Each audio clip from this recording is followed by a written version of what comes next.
மட்டுமல்ல, மக்களுடைய கண்ணீரிலும் கூட அதிக அளவு உப்பு இருக்கிறத நம்ம பார்க்கிறோம்.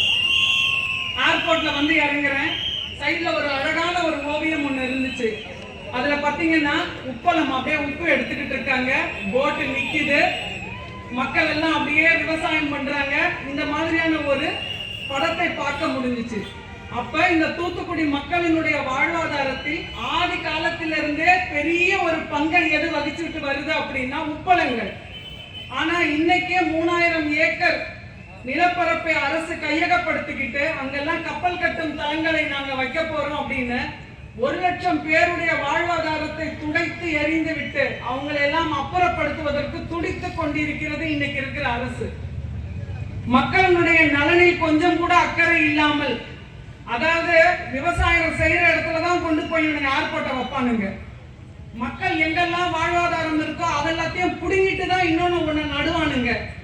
இது எப்படி மக்களுக்கான அரசாக இருக்க முடியும்?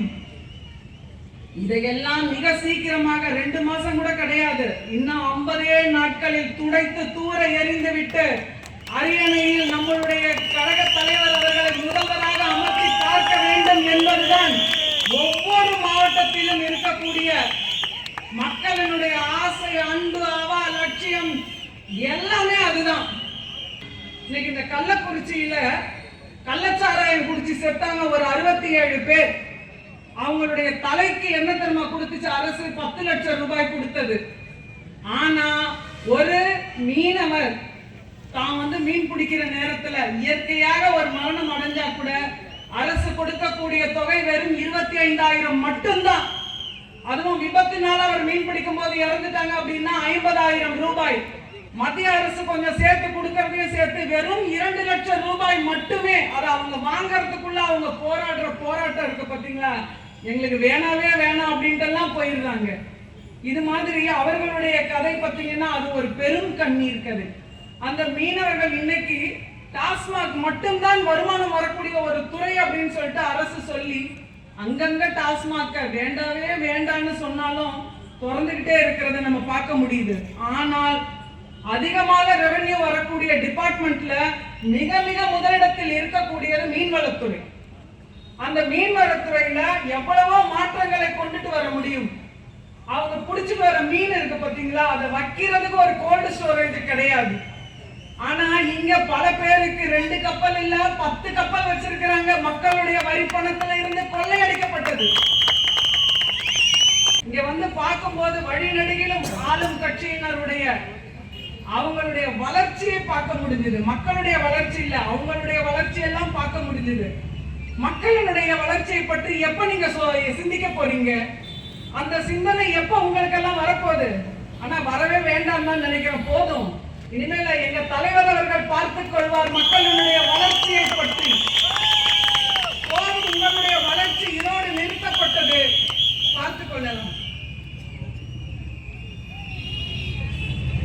இந்த இடத்துலதான் எம்பியாக இருக்கக்கூடிய ஒரு அக்கா சொன்னது, இளம் விதவைகள் அதிகம் இருக்கக்கூடிய மாநிலம் எது அப்படின்னா தமிழகம் தான் அப்படின்னு சொன்னாங்க. ஆனா இந்த 5 ஆண்டுகளில் எத்தனை ஒயின் ஷாப்களை இவங்க மூடினாங்க. வெறும் 1000 ரூபாய் மட்டும் எங்களுடைய சகோதரிகளுக்கு கொடுத்துட்டா போதும், அவங்களுடைய வாழ்வாதாரம் எல்லாம் அப்படியே உயர்ந்துடும் அப்படின்னு நினைச்சுக்கிட்டு இததான் தூக்கி போட்டுட்டோமே இவங்களுக்கு, இனிமேல் என்ன இருக்குது அப்படின்ற ஒரு தெனாவட்டுல தான் இவங்க எல்லாம் சுத்திக்கிட்டு வரதை நம்ம பார்க்க முடியுது. சீருடை திட்டத்தை கொண்டுட்டு வந்த காமராஜர் குழந்தைகளுடைய வளர்ச்சிக்கு அத்தனை விஷயங்களை செய்தார். ஆனா இன்னைக்கு பள்ளி நம்ம யாரெல்லாம் நம்பி பள்ளிக்கூடத்துக்கு அனுப்புறோமோ, மாதா பிதா குரு தெய்வம்னு சொல்லி அனுப்புறோம் பாத்தீங்களா, இன்னைக்கு அந்த ஆசிரியர்கள் மேல 350 போக்சோ வழக்குகள் பதிவாகி இருக்கிறது. எவ்வளவு ஒரு கேடுகட்ட கேவலம் பாருங்க. 6000 போக்சோ வழக்குகள் குழந்தைகள் மீதினால சீரழிவை பண்ணக்கூடிய இந்த சமுதாயத்துல இதையெல்லாம் தட்டி கேட்பதற்கும் கேள்வி கேட்பதற்கும் இங்க ஒரு பெண் தலைவர்கள் கூட இல்லாம போயிட்டாங்க பாருங்க. வேற ஒரு மாநிலத்துல ஒரு பெண்ணை சீரழித்து கொலை செய்துட்டாங்க அப்படின்னு சொல்லிட்டு இங்க இருக்கக்கூடிய எம்பி அவர்கள் மெழுகுவத்தியை ஏற்றி கொண்டு சென்னையில ஒரு பெரிய ஊர்வலம் ஒண்ணு போனாங்க. ஆனா இன்னைக்கு அவங்களுடைய திமுகவின் இளைஞரணி கிளை செயலாளர் பெரிய நாயகம் சொல்ற ஒரு நாய் 2.5 வயசு குழந்தைய கண்டபடி சீரழிச்சு பலி கொடுத்திருக்கு. இன்னைக்கு இதை யாராவது பேசுறாங்களா? இங்க இருக்கக்கூடிய பெண் அமைச்சர் ஆகட்டும், பெண் எம்பி ஆகட்டும், ஏன் நீங்க இதெல்லாம் பேச மாட்டேன்றீங்க? இந்த குழந்தைகளுக்காக எப்ப நீங்க போராடுவீங்க? மற்ற மாநிலத்தில் இருக்க குழந்தைகளுக்கெல்லாம் போராடுனீங்களே, இவர்கள் எல்லாம் உங்கள் கண்ணுக்கு தெரியவே இல்லையா? இதுதான் உங்களுடைய நல்லாட்சியா? இதுல வேற தினம் ஒருத்தன் வந்து சேர்ந்துகிட்டு இருக்கிறான்.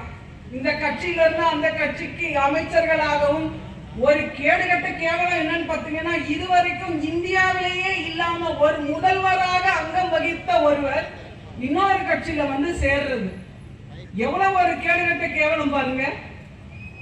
அதாவது பாராளுமன்றத்துல பாரதிய ஜனதா எடுத்துட்டு வந்த எத்தனையோ கொடூரமான ஒரு சட்டங்களுக்கெல்லாம் கூட நின்று துணை புரிந்தவர் தான் இந்த ரவீந்திரநாத் அப்படிங்கிறவன். இன்னைக்கு அவன் பல்ல காட்டிக்கிட்டு திமுகல வந்து சேர்றான்.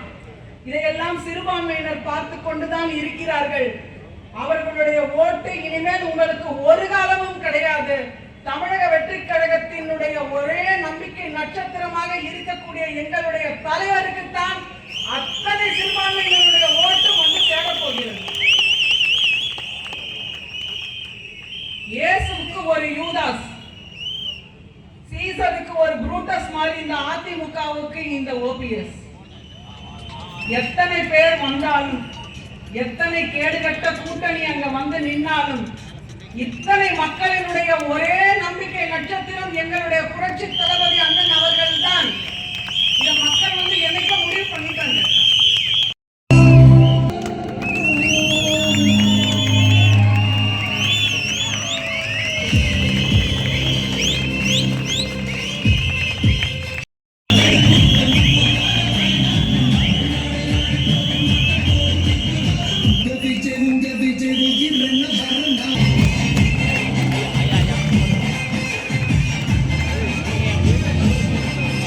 எஸ் பாலசுப்ரமணியன் அவர்களுக்கு பொன்னாடை போட்டப்படுகிறது.